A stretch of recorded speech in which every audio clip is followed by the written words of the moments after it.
Thank you, Kim, for having me here. I almost didn't make it. I had emergency surgery on Friday to remove my appendix, and I said, you know what, I'm up for the challenge. Doctor didn't give me the okay, but I said I'm going to make it. So I'm here today and feeling good. Thank you. My name is Hector Picard. I'm a son, a brother, a father of 4, a husband, and a grandfather of 3. I've worked as a real estate agent. I'm a motivational speaker, an inventor, an actor, a triathlete, and a double arm amputee. Now, I mentioned double arm amputee last because I don't let that define who I am. When people look at me, they say physically challenged, disabled, handicapped. I just like to think of it as an obstacle that makes my life a little more difficult, yet more interesting. Now, I wasn't born this way. Almost 25 years ago, I was working as an electrician apprentice on a substation transformer. Substation transformers are these 2-story structures that supply power to entire neighborhoods. In my case, it was in Hollywood, Florida. And at the end of the day, my job was to remove some equipment from the deactivated transformer. So I walked between 2 of them. The one on the right was on, the one on the left was off. I made a right turn. As I climbed up this 2-story structure and I made contact with my right arm, pow, 13,000 volts of electricity went through my arm, down my side, blew out the top part of my foot. Now, what happens when you're falling? You want to hold on, right? I grabbed with my left hand. Again, I got hit with 13,000 on my left side, and it went out my hip. I fell the 2 stories. I don't remember any of it. I do remember the song playing on the truck radio. It was Guns N' Roses' Live and Let Die. But I don't remember any of it. I wake up 30 days later from a coma. They flew me from Hollywood, Florida to North Florida, so almost 300 miles. I wake up and I couldn't speak. I had a tracheotomy. I couldn't move. I was strapped down to the bed, and I was in incredible pain. I did suffer 2nd and 3rd degree burns over 40% of my body. None of that concerned me as much as the fact that I could not move or feel my arms. I looked down, my entire right arm is gone, and half my left. And I asked my wife at the time what happened. Well, she explained to me these surgeries, these amputations had to be performed in order to save my life.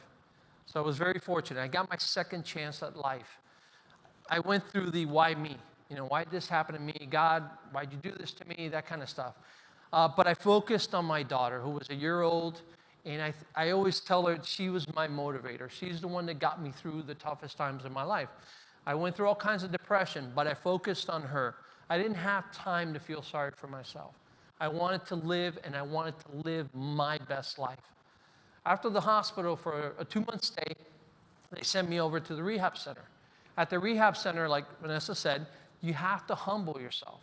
I had to learn how to do everything all over again like a small child. Everything from brushing my teeth, from dressing myself, from going to the bathroom. I mean, these are things that we don't even think about when we're going to do them. I had to learn how to do these things without arms. So I ended up learning how to do these things. But then it came time to being fitted with a prosthetic arm. And I grew up watching the $6 Million Man and Star Wars, and I'm thinking, wow, I'm going to be lifting cars and tossing them over. Wrong. It didn't happen that way. I went to the first prosthetist that the insurance company said, you got to see this guy. This guy's been doing it for 30 years. He's the best. This guy looked me over, took some measurements, and he said, you can't expect to do much. This was back in 1992, and I guess, where there weren't many positive stories out there. And this guy's telling me, well, because of the level of your amputations, you can't expect to do much. I wasn't happy. I went back. I said, you got to get me somebody else. This gentleman fitted me with my first prosthetic, which is called a hook. Anybody ever seen anybody using a hook? I didn't bring a sample here with me today, my prop, but it's very functional. Not the nicest thing to look at. Get a lot of stares when I'm walking down the street. But I've been able to do all kinds of stuff with it. Pressure clean my roof, paint the walls of my house. Built an addition in my garage by myself using a hook. Why? Because why not? I wanted to show it can be done. So it's a little bit different. All the doors open and close it properly. The windows open properly. The wall's not so straight, but it's my man cave. What can I say? I'm comfortable. But I wanted something like this. This came out. This is called the myoelectric arm. I'm able to open and close and then it has wrist rotation, and it's got the coolest bar trick you're ever gonna see.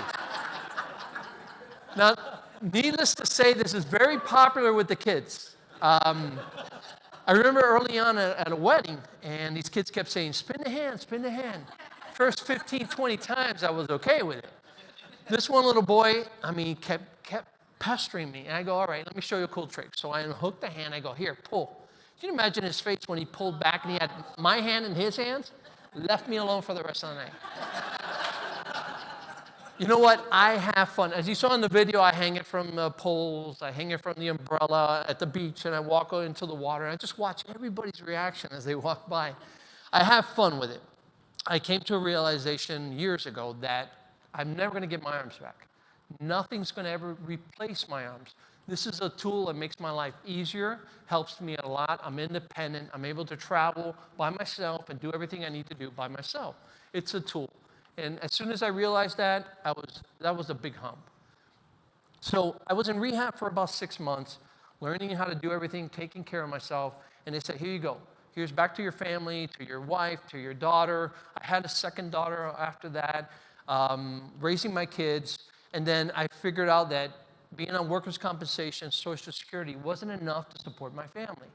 So I decided to go back to school. I took a leap of faith, and I said, you know what? I'm going to put this all behind me. I'm going to get a career. I can do it. So I started selling real estate. Anybody have a real estate license? Anybody worked with a realtor? Anybody rented or bought a house? There you go. You can imagine me without hands showing properties or opening doors, working with contracts. It was tough. Can you picture me in my car with my laptop open, my phone's in my ear, my customers are following me, and I'm looking for an address? It's not the smartest thing I've ever done, but I had to hustle. I had to work twice as hard to be competitive with the rest of the realtors. Did really well, was doing extremely well, and then the market decided to go in the dumps. And my wife of almost 20 years decides to do the wrong thing. Not once, not twice, but 3 times.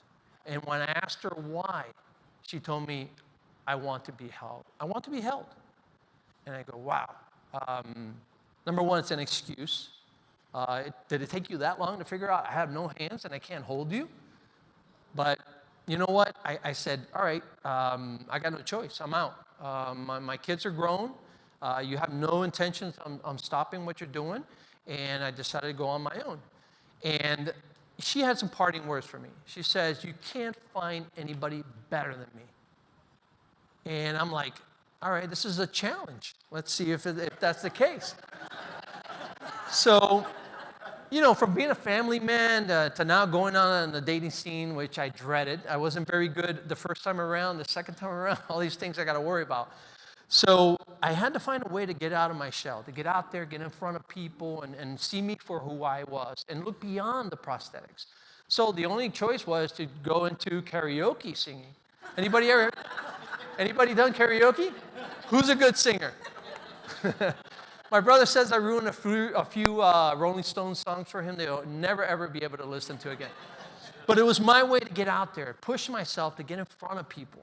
And for the next 3-4 minutes, you're stuck with me, unless you don't want to have a good time.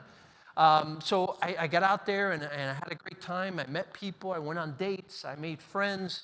I was going all the time. I would 2-3 times a week, karaoke or the bars.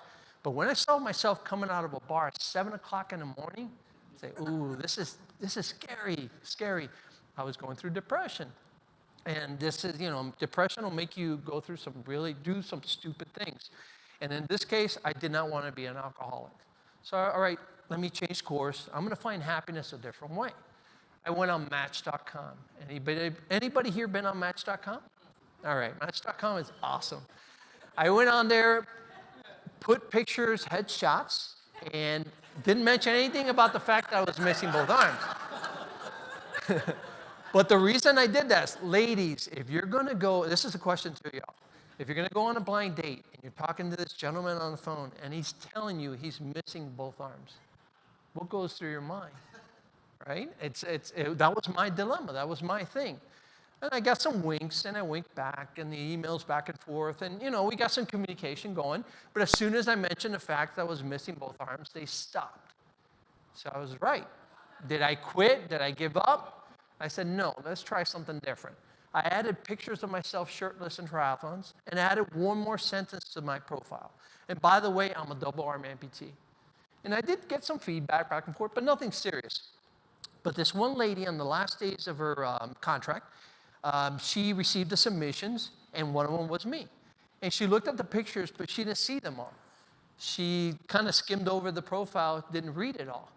And we started talking, and I mentioned the fact that I was missing both arms. And she'll tell you to this day, she had to step back, do some soul searching, and before she decided on going on that date with me. And I tell her it's the best decision she ever made. We hit it off. I had to romance her. I enjoyed the company of this woman, and she was incredible. I had to romance her. It didn't matter if I was physically challenged, disabled, or handicapped. I had to take her dancing, to the movies, skating, whatever it took to win her heart, I did. And I ended up winning her heart. We got married in 2010, and I inherited 2 stepchildren. Wasn't looking forward to start again, but love makes you do some crazy things. And she's been great. She's been a great supporter of mine. But during that time when I was going through that divorce and that separation, got into sports. Wanted to play basketball. There wasn't anything out there for myself. So I created a device to play basketball. I coached Little League softball for 5 years. There wasn't anything out there for someone like me. So I created those different devices you saw in the video. Racquetball, the whole works. But a couple came up to me and asked me, have you ever considered competing in a triathlon? I go, triathlon? Triathletes are crazy. I wasn't a swimmer, I wasn't a cyclist, and I hated running. But sure, I'll give it a shot. Triathlons, transition. Those of you that have competed in a triathlon, transition, you go from the swim to the bike to the run. You got to be able to do this while you're wet and sweaty. I can't use this, so it can't get wet. So I had to learn how to put my shoes and my socks and my helmet, the whole works. Was able to accomplish that. Then the bike. How do I do the bike? I can steer. Actually, I couldn't steer and I couldn't brake, but I could pedal. But the steering and the braking are very important when you're riding a bike. So I had to come up with something, and I had an idea. I went to a bike mechanic, and I told him, this is what I want on the bike. Well, guess what he said? Can't be done. Okay, sure, no problem. As soon as I left that bike shop, went to Toys R Us, got myself a $100 Huffy, went to a Home Depot, grabbed some parts, and I created that bike that couldn't be done. I moved the brakes from the handlebars to the frame, used my right knee to apply the brakes. I put a cylinder device, which is actually a flexible coupler for 2 pipes, attached it to the handlebars, and I slid my stump through, and that's how I steer. Shifting was a problem early on. Now I have electronic shifting. I shift with my chin. I drink through a straw, and if I have to eat, I have to stop. But I competed in my first triathlon in 2009, finished that, got an incredible high. Just recently in Hawaii, I did my 150th triathlon. Became the first one. Thank you. Thank you. For you guys, I got addicted to the sport. It's something I go out there, I see the expression on people's faces, and it was incredible. In 2012, became the first double arm amputee to do an Ironman when I did New York City. I went through all kinds of pain and challenges on that course. I promised my wife during the middle of the course I would never, ever do this again. As soon as I finished, I signed up for my second one. But I've done 5 of them. Like Kim said, I became the first one to do the Ironman in Hawaii after a second try. Back last year, 80 miles into the bike, almost passed out from heat exhaustion. And I knew there was a problem, so I had to figure out how to overcome that to be able to cross the finish line this year and become the first one. But when I did that Ironman in New York City, it was the toughest thing I had ever done. I could easily have said, you know what, I'm done. Not a lot of people out there have done an Ironman. And I said, you know what, let's try something. So I rode my bike from Fort Lauderdale to New York City. I did that in 15 days, 1,500 miles in 17 days. I met my goals, went through all kinds of things, including a tropical storm for 85 miles. Again, another stupid thing I've done in the past, but I had a goal. I had a goal in mind, and I had to reach my goal. In 2014, I asked my wife, babe, what do you think about me swimming from Cuba to Key West?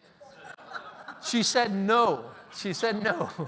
I said, okay, no problem. I'm afraid of sharks, and my wife's a black belt in karate, so I left it at that. But I heard about a little boy born in Spokane, Washington, and this little boy was born without limbs, without arms. And his parents were having a hard time raising the funds for his prosthetic arms, as well as they were concerned about his future.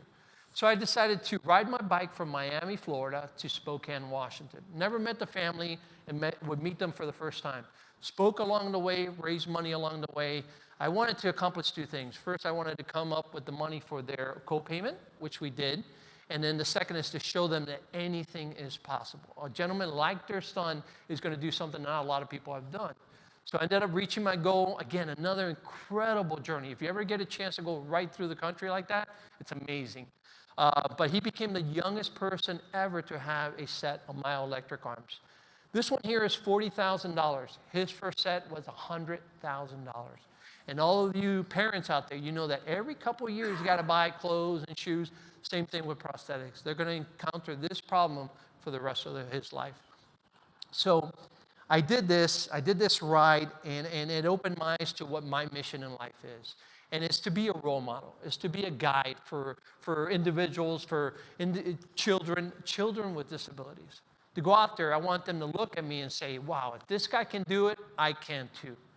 And maybe they won't be triathletes, but my message to them is live your best life. If it's reading books, read the best books, the most books. Whatever it is, do it to the best and the most enjoyment that you can fathom. So when I did that ride for that little boy, I had an opportunity when I went through Georgia. Fox Television did a report on me. And the casting director for the #1 TV show saw it. And he sent me a message on Facebook. And he said, would you be interested in being a walker on The Walking Dead? Anybody here a fan of The Walking Dead? All right, it's a show about zombies. And not only a walker, I got to be a main walker, a pet for one of the main characters. So they needed someone missing arms, so they made it look like they chopped my arms off, and they put a rope around my neck and would drag me around like a pet. Listen, after my accident, I've been limited to what I can be for Halloween. It's usually zombies or mutilated characters of some kind. One year, my wife and I were gladiators. And I was all bloodied up. My wife had my arm hanging from her waist belt.